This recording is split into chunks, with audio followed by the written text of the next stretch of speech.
우리 시대에 가장 필요한 것이 무엇이겠습니까? 바로 간절한 기도인 줄 믿습니다. 우리 김덕훈 은퇴 장로님, 이 나라와 민족을 위해서 또 교회를 위해서 우리 성도님들을 위해서 간절히 기도한 것, 하나님이 귀를 기울이시고 또한 응답해 주실 줄로 믿습니다. 아멘입니다. 오늘 우리에게 주신 하나님의 말씀은 구약 성경입니다. 열왕기상 19장 1절에서 8절까지의 말씀을 함께 교독하겠습니다. 구약 성경 550페이지에 있습니다.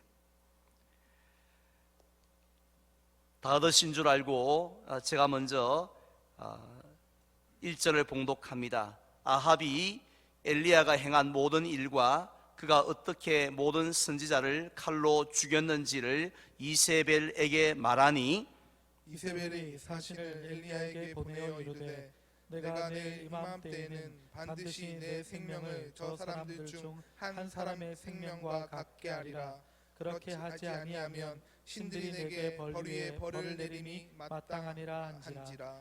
그가 이 형편을 보고 일어나 자기의 생명을 위해 도망하여 유다에 속한 브엘세바에 이르러 자기의 사환을 그곳에 머물게 하고 자기 자신은 광야로 들어가 하룻길쯤 가서 한 로뎀나무 아래에 앉아서 자기가 죽기를 원하여 이르되 여호와여 넉넉하오니 지금 내 생명을 거두시옵소서. 나는 내 조상들보다 낫지 못하니이다 하고 로뎀나무 아래에 누워 자더니 천사가 그를 어루만지며 그에게 이르되 일어나서 먹으라 하는지라. 본즉 머리맡에 숯불에 구운 떡과 한 병 물이 있더라. 이에 먹고 마시고 다시 누웠더니 여호와의 천사가 또 다시 와서 어루만지며 이르되 일어나 먹으라. 내가 갈 길을 다 가지 못할까 하노라 하는지라. 이에 일어나 먹고 마시고 그 음식물에 힘을 의지하여 40주 40야를 가서 하나님의 산 호렙에 이르니라. 다 같이 엘리야가 됐습니다. 8절까지입니다. 감사합니다. 오늘 수요 예배는 제 얼굴이 다른 때보다도 좀 편안해 보이지 않습니까? 이유가 있습니다. 보통 영상 예배와 전혀 다를 것 없는 것처럼 보이지만 지금 제 앞에는 장모님들이 함께 예배에 참여하고 계십니다. 그동안 영상 예배 때는 우리 교육자들만 몇 명 이렇게 띄엄띄엄 이렇게 앉아 있었는데 오늘 우리 장모님들이 함께 하시니까 교회가 가득 찬 것 같습니다. 속히 이 자리에 우리 모든 성도님들 얼굴도 함께 뵙는 날이 오기를 간절히 소망을 합니다. 오늘 저녁에 저는 주여 넉넉하오니라는 제목으로 하나님의 말씀을 전하려고 합니다. 혹시 이 시간 영상 예배를 드리는 우리 성도님들 가정에서 우리 자녀들도 함께 하고 있는지 또 무척이나 궁금한데요. 사실 요즘 아이들이 얼마나 힘들겠습니까? 어른인 우리들도 하루하루 보내기가 아득한데요. 우리 자녀들 학교도 가지 못하고요, 또 이 유치원도 못 가고 어린이집도 가지 못하는 우리 자녀들 잘 견뎌내고 있습니다. 많이 위로하고 격려해 주시고 좀 짜증을 많이 부리더라도 좀 이렇게 너그럽게 받아주시면 감사하겠습니다. 오늘 예배에 참석한 우리 자녀들 중에 구약에 나오는 이 모세를 모르는 자녀는 아무도 없을 것입니다. 이스라엘 백성을 출애굽하면서 이끌어내었던 민족의 지도자였던 모세를 우리 자녀들이 잘 알고 있습니다. 그리고 또 이 고난을 잘 이겨냈던 인물 누구지요? 바로 욥이었습니다. 욥도 잘 알고 있습니다. 그리고 또 눈물의 선지자 하면은 생각나는 사람 예레미야 선지자가 있고요. 그리고 물고기 배 속에서 3일을 보냈던 선지자 요나 선지자가 있습니다. 그런데 이 네 사람은요, 각기 다른 시대에 각기 다른 삶을 살았던 하나님의 사람들이었습니다. 그런데 이 네 사람에게는 한 가지 흥미로운 공통점이 있다는 것입니다. 우리 친구들 무엇일 것 같습니까? 그 공통점은 바로 영적인 슬럼프에 빠진 적이 있었다는 것입니다. 다른 말로 이 하나님에 대한 믿음이 심하게 흔들렸던 적이 있었다는 것이요. 어느 정도까지 흔들렸느냐 하면요, 살고 싶은 마음이 요만큼도 1도 없을 정도까지 흔들렸다는 것입니다. 실제로 민수기 11장에 보면 모세는 이스라엘 백성들이 어느 날 이 하나님이 주신 만나 때문에 막 입이 이만큼 나왔습니다. 그래서 이 만나가 지겨워 죽겠다고, 마치 우리 친구들이 우리가 학교 안 가고 집에서 이 좁은 집에서 지내는 게 너무 지겹다고 말하는 것처럼 우리 이스라엘 백성들은 이 만나가 너무 지겨워 죽겠다라고 그렇게 불평을 했을 때 모세가 어떻게 했는지 압니까? 하나님을 향하여서요 기도하기를, 하나님 내게 은혜를 베풀어 주셔서 이 백성을 더 잘 이끌 수 있는 지혜를 주세요, 힘을 주세요, 이렇게 기도해야 되는데 그게 아니라 하나님 은혜를 베푸사 즉시 나를 죽여 주시옵소서, 이렇게 기도를 했다는 것입니다. 얼마나 충격적인 사실입니까? 요나 선지자도 마찬가지였습니다. 요나서 4장에 보면 이 니느웨 사람들이 요나 선지자의 그 귀한 말씀을 듣고는요 옷을 찢고 회개를 하고 눈물을 흘리면서 하나님 앞에 돌아왔습니다. 그러면은 얼마나 기뻐해야 되는 일입니까? 그런데 기뻐하는 것이 아니라 그런 모습을 보고 도리어 어떻게 말하느냐면 사는 것보다 죽는 것이 내게 더 낫겠습니다라고 하나님 앞에 투정하는 것을 볼 수 있습니다. 심지어는 이 자신에게 시원한 그늘을 제공하던 박넝쿨이 시들게 되어지자 그것 때문에 또 열받아가지고 하나님 사는 것보다 죽는 것이 내게 더 낫겠습니다라고 하면서 죽여달라고 그렇게 요구하기도 하였습니다. 욥이나 예레미야도 물론 예외가 아니었습니다. 그들 모두 자신의 생일을 저주하면서요 내가 왜 태어났지? 차라리 안 태어났으면 더 좋았을 텐데, 이렇게까지 했다는 것입니다. 이처럼 성경에 나오는 위대한 인물들 중에 인물들을 보면 대부분이 영적인 슬럼프에 빠졌음을 보게 되었습니다. 그런데요 성경 인물들 가운데 우리가 볼 때 절대로 그 영적인 슬럼프에 안 빠질 것 같은 사람, 절대로 믿음이 흔들리지 않을 것 같은 그런 한 사람이 있습니다. 비가 오나 바람이 부나 어떤 상황에서도 흔들리지 않을 것 같은 사람, 그가 바로 오늘 본문에 나오는 엘리야 선지자입니다. 왜냐하면요 이 엘리야 선지자는 마태복음 17장에 보면 예수님께서 변화산에 올라가셨을 때에 이 구약에 나오는 모든 선지자들을 대표하여서 예수님과 대화를 나눴던 사람이 바로 이 엘리야 선지자였기 때문입니다. 그리고 또 우리가 엘리야 선지자에 대해서 너무 잘 알고 있습니다만은 크게 그는 이 4가지의 아주 귀한 모습을 가진 선지자였습니다. 먼저 첫 번째로 그는 용기를 가진 선지자였습니다. 열왕기상 17장에 보면 그는 아합 왕에게 나아갔어요 하나님의 저주를 선포합니다. 사실 선지자가 하나님의 축복을 선포하는 것은 쉽습니다. 어렵지 않습니다. 피차 기분이 좋습니다. 그런데 하나님의 범죄한 사람에게 하나님의 저주를, 하나님의 심판을 선포한다는 것은 둘 다 얼굴이 벌게지는 아주 만만치 않은 일이었는데, 지금 엘리야 선지자는 누구에게요? 아합 왕, 하나님의 하자도 모르는, 하나님에 대해서 조금도 두려움이 없는 그 아합 왕에게 나아가서 수년 동안 비가 오지 않을 거라고 이렇게 저주를 하였습니다. 얼마나 대단한 용기의 사람입니까? 구약에 나오는 그 에스더 왕비, 죽으면 죽으리다라고 했던 그 왕비의 용기도 대단하지만 이 엘리야의 그 신앙 배짱이 얼마나 대단한 사람이었습니까? 다음 두 번째로 그는 기도의 사람이었습니다.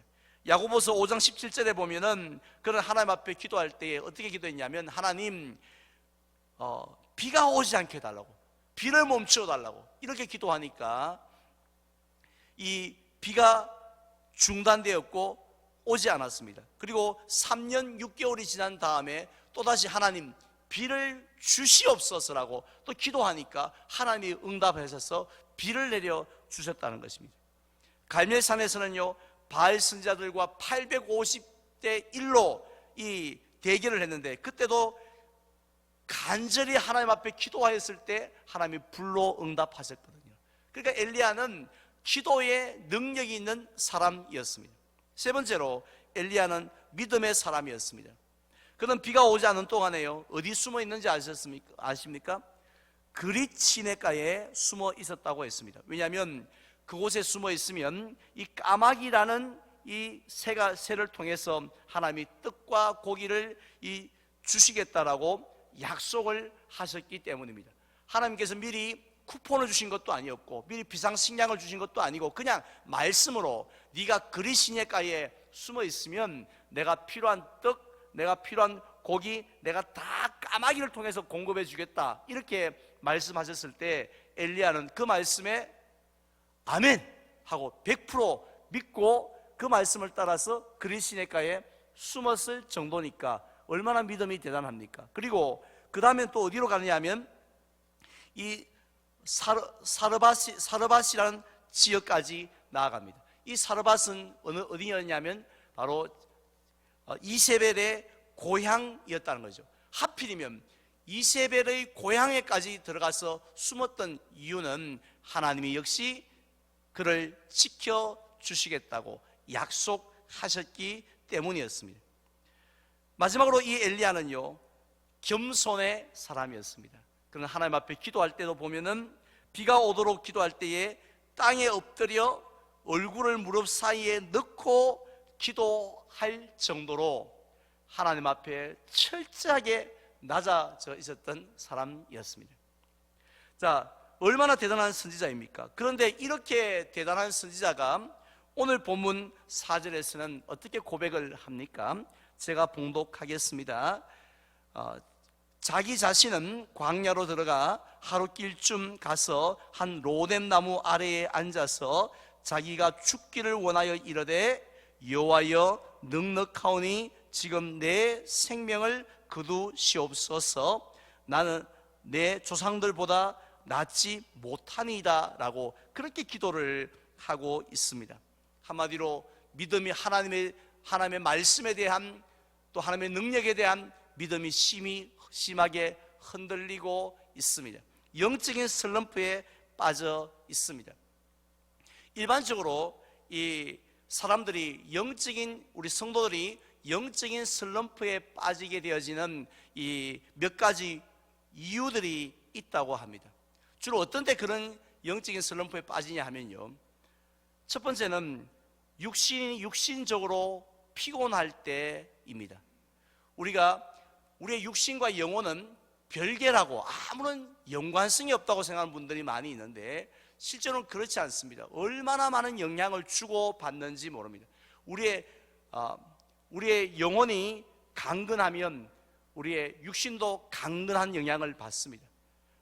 반대로 우리 육체가 병들고 지쳐 있으면 영적인 일에 있어서도 영향을 받는 것을 볼 수가 있는데, 오늘 본문에 나오는 엘리야도 사실은 이 갈멜산에서 이스라엘까지, 또 이스라엘에서 브엘세바까지 약 200km가 넘는 길을 지금 도망하기도 하고 달리기도 하면서 지쳐 있었다라는 것입니다. 그래서 우리가 잠을 푹 좀 자야 되는 이유, 음식을 아주 영양가 있는 음식을 먹고 또 그렇게 해야 하는 이유, 또 우리가 이 운동을 많이 해야 되는, 규칙적인 생활을 하고 운동을 해야 되는 이유가 뭐냐면, 그것은 단순히 육체적으로만 우리가 건강하기 위한 것이 아니라 영적으로 우리가 더 힘을 얻기 위함인데요, 이 육체적인 컨디션을 관리하지 아니할 때 슬럼프가 오기 쉽습니다. 아주 막 성격도 아주 막 급해지고 막 이렇게 흥분되는 것을 볼 수 있지 않습니까? 그리고 두 번째로는 어떤 경우에 이런 일이 많이 오냐면 영적으로 고립되어져 있을 때입니다. 독불장군, 나 혼자 있을 때에, 그때에 넘어지기 쉽습니다. 지금 엘리야도 혼자 있습니다. 그리고 세 번째로는 사탄의 공격이 있을 때입니다. 사탄은 쉬지 않고 우리를 공격합니다. 그래서 사탄이 항상 우리를 넘어뜨리려고 공격하는 그 공격 때문에 결국은 우리가 이 영적인 슬럼프에 빠지는데, 지금 엘리야는요, 그 이세벨의 협박이 사탄이 이 이세벨을 통해서 공격을 하고 있었다는 것입니다. 따라서 우리의 힘과 우리의 지혜로는 그 공격을 막아낼 수 없기 때문에, 이겨낼 수 없기 때문에 슬럼프에 빠집니다. 마지막 네 번째로는요, 어떤 기대감이 무너질 때 슬럼프에 옵니다.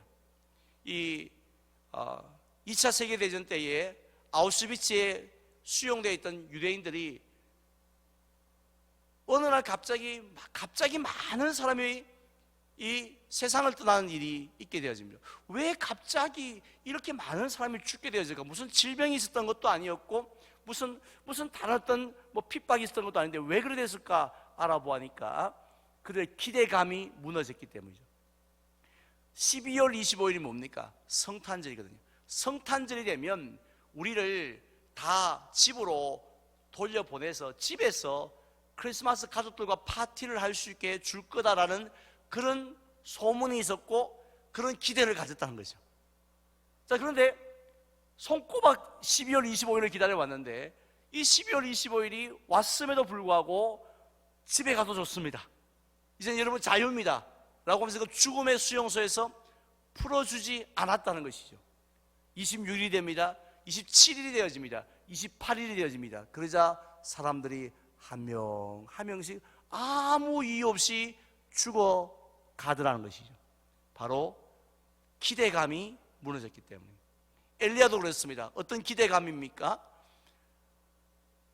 갈멜산에서의 그 영적인 승리로 인해서 하나님께서 이 나라를 완전히 바알의 나라에서 하나님의 나라로, 거룩한 나라로 바꿔줄 줄 믿었습니다. 이세벨이, 아합이 손을 들고 무너질 줄 그렇게 알았습니다. 그런데 오히려 그 갈멜산에서 이겼음에도 불구하고 이세벨은 여전히 살기 등등해서 너희 놈 죽어봐야겠다 하고 오히려 더 엘리야를 미워하는 모습, 그 모습을 볼 때 그 엘리야가 무너졌던 것입니다. 오늘날 우리들도 역시 마찬가지입니다. 이러한 일들로 인해서 누구나 흔들릴 수 있다는 것입니다. 예외가 없습니다. 그런데 이렇게 엘리야처럼 우리가 흔들릴 때가 많이 있는데, 그런데 오늘 본문 말씀에 보면 하나님은 흔들리는 우리를, 슬럼프에 빠져있는 그런 우리를 어떻게 주신다고 했습니까? 먼저 5절과 7절 말씀에 보면 이 절망 가운데 누워있는 엘리야에게 천사가 찾아옵니다. 그리고 제일 먼저 했던 일이 그를 어루만지며 했습니다. 하나님께서 보실 때 얼마나 기가 막힌 모습입니까? 얼마나 실망스러운 모습입니까? 그래서 그를 그냥 엉덩이를 딱 때리고 종아리를 때리시는 것이 아니라 그를 사랑의 손길로 어루만지셨다고. 7절에도 보면 여호와의 천사가 또다시 와서 어루만지며 해서 어루만졌다고 했습니다. 그리고 또 어떻게 하십니까? 6절에 보면 숯불에 구운 떡과 한 병에 물이 있는데 이것을 먹고 마시고 다시 누웠다고 합니다. 그래서 떡과 물을 공급해 주심으로 그가 힘을 얻도록 붙들어 주신 것을 우리가 볼 수 있습니다. 이것이 우리에게 주신 교훈이 뭡니까? 우리는 상황에 따라서 변하지만 하나님의 사랑은 절대로 변함이 없으신 줄 믿으시기를 바랍니다. 때를 따라 우리에게 꼭 필요한 쉼을 주시기도 하시고 꼭 필요한 위로를 주시기도 하시고 꼭 필요한 양식을 주시는 줄 믿습니다. 그래서 결국 이 엘리야는 힘을 얻어 하나님의 산까지 나아갔다라고 했지 않습니까? 오늘날 하나님은 그런 위로와 힘을 예수님을 통하여 우리에게 주십니다.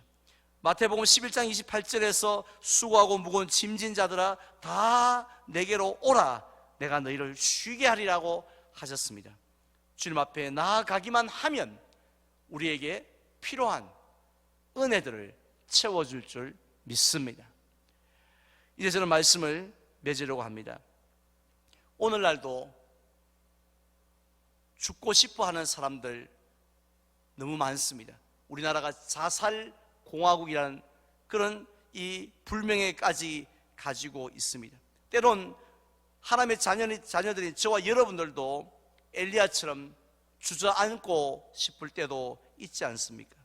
그러나 우리가 낙심하지 말고 소망을 가져야 할 이유가 있습니다. 그것은 하나님의 사랑이 넉넉하기 때문입니다. 오늘 엘리야는 여호와여 넉넉하오니 내 생명을 거두어 달라고 했는데, 지금 엘리야가 볼 때는 죽을 이유가, 불평할 이유가 넉넉하다 했지만 실제로는 그 힘든 상황을 덮고도 남음이 있는 하나님의 사랑이 넉넉했는 줄 믿습니다. 마찬가지로 하나님의 사랑이 넉넉하기 때문에 우리에게 필요한 위로를, 필요한 힘을, 필요한 영육간의 양식을 지금도 공급해 주시는 줄 믿고 그 하나님만 바라보며 예수님 앞으로 나아가 이제 이 힘든 시기들을 믿음으로 잘 이겨내는 우리 모든 동산의 가족들 되시기를 주님의 이름으로 축원을 드립니다.